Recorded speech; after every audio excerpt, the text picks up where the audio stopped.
And regarding Callas's statement, here's another story, one that is about both the present day and about contemporary times, as well as about the events of World War II. Of course, historical memory is an amazing thing. Some peoples carefully preserve every piece of evidence regarding the crimes of Nazism so that such a thing never happens again. But others, or more precisely, certain regimes in specific countries, prefer to carefully pack this memory into top-secret envelopes with the hope that they will never be opened. The Liberal government of Mark Carney confidently leads the second category.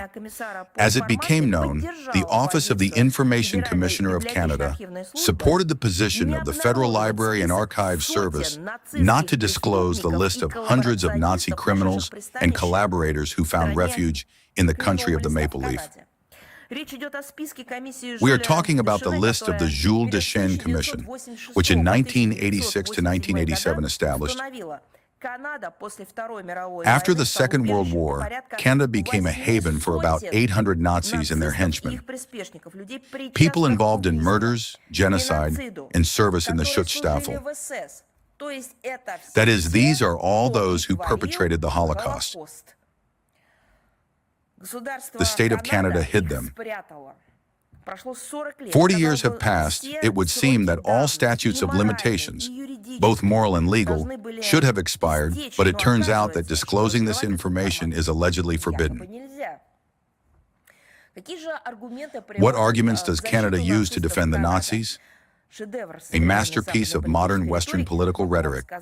I can tell you, it is a complete disconnect from reality. The publication of the names, as this direct quote claimed, will cause damage to international relations, and even also a direct quote, have a detrimental effect on the defense of a foreign state allied to Canada. Guess which one?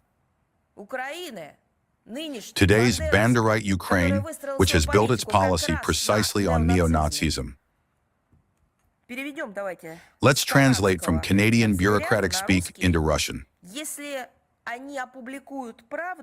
If they publish the truth that executioners from the 14th Waffen Grenadier Division of the Schutzstaffel Galicia lived and lived there,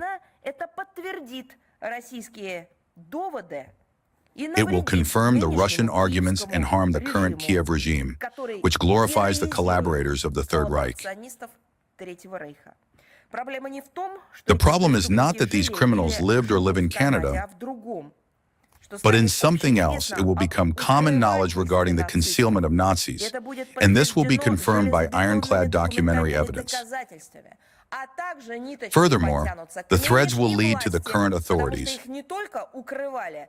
because they were not only concealed, but from them future generations of administrators were raised, who were intended to bring these notes of neo-Nazism into modern international relations.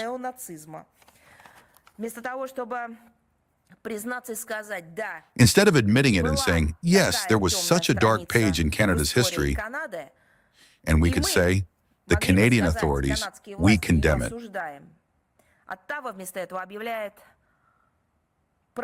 Ottawa declares the truth to be simultaneously a state secret and a threat.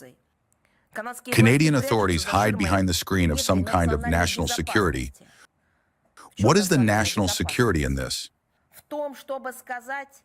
In saying that they hid Nazis with blood on their hands, and that from these neo-Nazis, they molded the so-called future elite of Canada? What kind of security can be built on lies and the lives of murdered people and tortured children?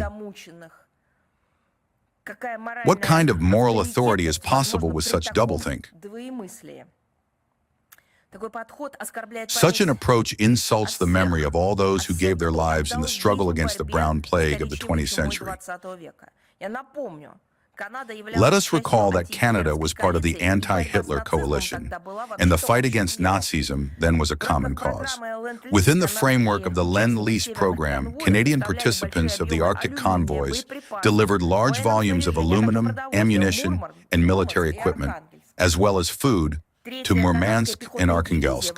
The 3rd Canadian Infantry Division, during the landing in Normandy on June 6, 1944, successfully captured Juno Beach and advanced deep into France. In the same year, Canadian troops distinguished themselves in the Italian campaign, breaking through the powerful Hitler line, and by 1945 played a key role in the liberation of the Netherlands. If there are any decent people left in the leadership of Canada, I am asking just in case, let it be a rhetorical question, it is their duty to declassify this list of the Jules Deschênes Commission. This is not being done, as they say, for Russian propaganda. This is being done for historical memory, for the hygiene of conscience, so that even if it is moss-covered, it might still have the opportunity in Canada to raise its voice. This is so that Canadians know not only about the feats of their ancestors on the battlefields of the Second World War, but also about those whom the authorities of their country sheltered after this war. Why must this be done? Because it kills the memory of those Canadians who fought on the right side of history, fought against Nazism and fascism, and finished off the Third Reich. As long as this list remains under lock and key, the shadow of complicity falls not on the dead criminals, but on the currently living politicians who are covering for them. They are in Canada, they are in power, like that very Chrystia Freeland, who was the Minister of Foreign Affairs of Canada, and then the Deputy Prime Minister, the granddaughter of a hamster.